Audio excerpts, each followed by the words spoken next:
श्री शिवाय नमस्तुभ्यम। दोस्तों, आज की वीडियो में आप जानेंगे नाग पंचमी कब है, शुभ मुहूर्त, पूजा विधि और महत्व कथा के बारे में। हर साल सावन माह के शुक्ल पक्ष की पूर्णिमा तिथि को नाग पंचमी मनाई जाती है और इस दिन नाग देवता के 8 मुख्य रूपों की पूजा आराधना की जाती है। भगवान शिव गले में नाग देवता को धारण करते हैं। धार्मिक मान्यताओं के अनुसार नाग पंचमी के दिन नाग देवता की उपासना और सांपों को दूध पिलाने से इंसान की मृत्यु कभी सांप के काटने से नहीं होती है और शुभ फल की प्राप्ति होती है। इस दिन नाग देवता की विशेष पूजा अर्चना करने का विधान है, साथ ही दूध का भोग लगाया जाता है। मान्यता है कि ऐसा करने से जातक को नाग देवता का आशीर्वाद प्राप्त होता है और काल सर्प दोष से मुक्ति मिलती है। पंचांग के अनुसार इस साल 9 अगस्त को नाग पंचमी मनाई जाएगी। इस दिन मुख्य रूप से 8 नाग देवताओं की पूजा की जाती है। तो दोस्तों, आइए जानते हैं नाग पंचमी कब है, शुभ मुहूर्त, पूजा विधि, महत्व और व्रत कथा के बारे में। नाग पंचमी कब है?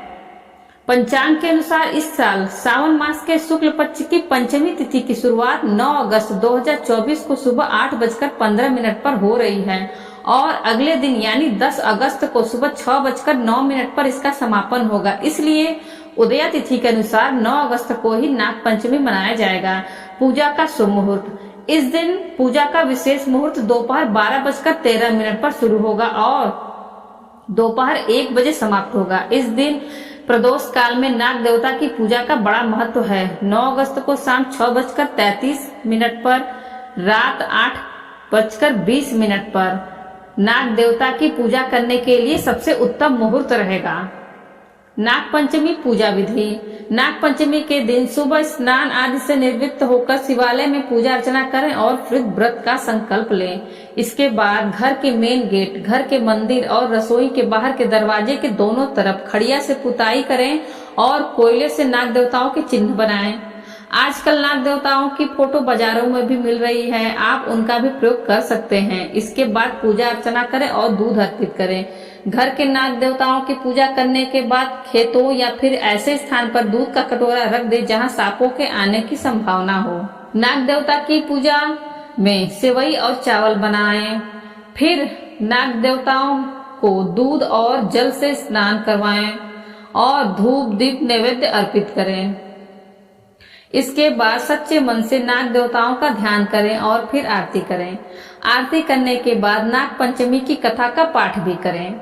नाग पंचमी का महत्व। सावन का महीना वर्षा ऋतु का होता है और इस माह में सांप भूगर्भ से निकलकर भूतल पर आ जाते हैं। सांप निकलकर किसी को भी आहत ना करें, इसलिए नाग पंचमी की पूजा अर्चना की जाती है। शास्त्रों व पुराणों में बताया गया है कि पंचमी तिथि के स्वामी स्वयं नाग देव हैं और इस दिन सांपों की पूजा करने से मनोवांछित फल की प्राप्ति होती है और घर में सुख शांति और समृद्धि बनी रहती है। इस दिन नाग देवताओं की पूजा करने से कुंडली में मौजूद राहु व केतु से संबंधित दोषों से भी मुक्ति मिलती है और काल सर्प दोष की पूजा भी करवाई जाती है। पंचमी के दिन इनकी पूजा करने से सभी तरह की रुकावट दूर रहती है और मनुष्य को सांपों के भय से मुक्ति भी मिलती है। पुराणों में बताया गया है कि नाग देवता पाताल के स्वामी हैं, इसलिए नाग पंचमी या किसी भी अन्य पंचमी के दिन व्यक्ति को भूमि की खुदाई करने से बचना चाहिए। नाग पंचमी व्रत कथा। पौराणिक कथा के अनुसार प्राचीन काल में एक सेठ जी हुआ करते थे जिनके 7 पुत्र थे। इन 7 ही पुत्रों का विवाह हो चुका था और सबसे छोटे पुत्र की पत्नी सभी में सबसे सुशील और श्रेष्ठ चरित्र की थी। सबसे छोटे पुत्र की पत्नी का कोई भाई नहीं था। एक बार हुआ यह कि सबसे बड़ी बहू घर लीपने के लिए पीली मिट्टी लाने के लिए सभी बहुओं के साथ डलिया और खुरपी लेकर मिट्टी लेने निकल पड़ी। जब मिट्टी को खोदने के लिए मिट्टी में खुरपी गाड़ी तो एक सर्प निकल आया, जिसे मारने के लिए बड़ी बहू खुरपी चलाने लगी।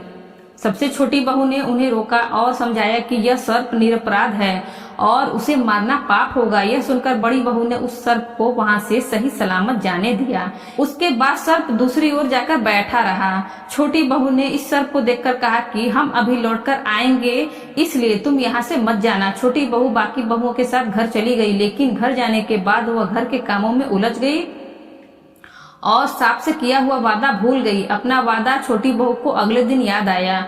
छोटी बहू को याद आया कि उसने सर्प को कुछ वादा किया था और उसे वहां रुकने के लिए कहा था, वह जंगल की तरफ भाग कर गई। छोटी बहू ने देखा कि सांप अभी भी उसी स्थान पर बैठा है जहां छोटी बहू ने उसे रुकने के लिए कहा था। उसने सर्प से कहा कि सर्प भैया प्रणाम। यह सुनकर सर्प ने कहा कि मैं तुझे झूठ कहने पर डस लेता, लेकिन तूने मुझे भाई कहा इसलिए छोड़ रहा हूँ। इस पर छोटी बहू ने क्षमा याचना की। सर्प ने यह सुनकर क्षमा तो दी, साथ ही यह कहा कि आज से तू मेरी बहन और मैं तेरा भाई। छोटी बहू ने सर्प को बताया कि उसका कोई भाई नहीं है और उसे एक भाई मिल गया। उसके जीवन में एक ही कमी थी जो पूरी हो गई। इसके बाद एक दिन सर्प लड़के का रूप धारण करके छोटी बहू के ससुराल पहुंचा और अपना परिचय छोटी बहू के भाई के रूप में दिया। सर्प ने बतलाया कि मैं बचपन से ही घर से दूर चला गया था और अपनी बहन को कुछ दिन के लिए लेने आया हूँ। यह सुनकर छोटी बहू को घर वालों ने उसके साथ जाने दिया। छोटी बहू को अब भी इस लड़के के बारे में कुछ नहीं पता था। रास्ते में सर्प ने बताया कि मैं वही सांप हूँ जो उस दिन मिला था। यह सुनकर छोटी बहू खुश हुई और सांप के साथ चली गई। सर्प के घर में छोटी बहू को ढेर सारा धन दिखा। छोटी बहू कुछ दिन वही रहने लगी। एक दिन सर्प की माता ने छोटी बहू से कहा कि मैं बाहर जा रही हूँ और तू अपने भाई को ठंडा दूध पिला देना। छोटी बहू को ठंडे दूध वाली बात याद नहीं रही और उसने सांप को गलती से गर्म दूध पिला दिया। इससे सांप का मुंह जल गया और उसकी माता अत्यधिक क्रोधित हो गई। आखिरकार सांप के कहने पर माँ का गुस्सा तो दूर हुआ, लेकिन उसने छोटी बहू को उसके घर लौट जाने के लिए कह दिया। सर्प और उसके पिता ने छोटी बहू को ढेर सारा धन देकर साथ भेजा।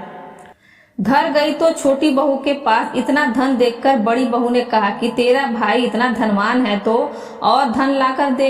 यह बात सर्प को पता लगी तो वह धन लाकर छोटी बहू के घर देने लगा। एक दिन सर्प ने अपनी बहन को हीरो और मणियों का हार लाकर दिया।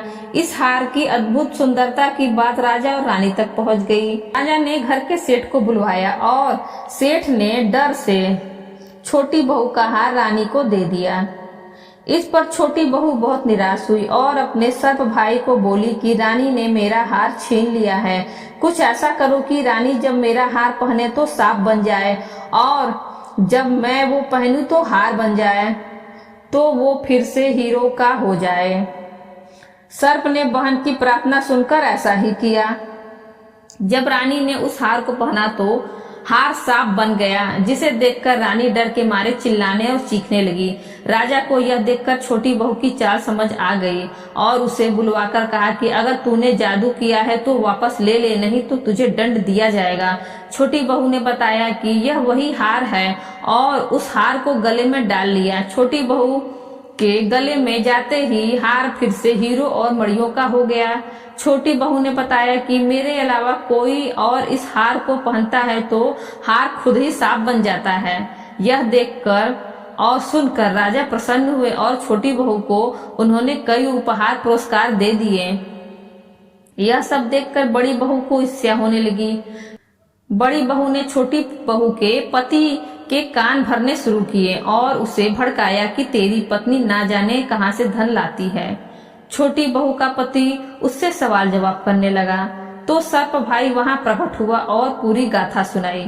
सर्प ने यह भी कहा कि अगर मेरी बहन को किसी ने तकलीफ दी तो मैं उसे डस लूंगा। यह सुनकर छोटी बहू कृतज्ञता से ओतप्रोत हो गई।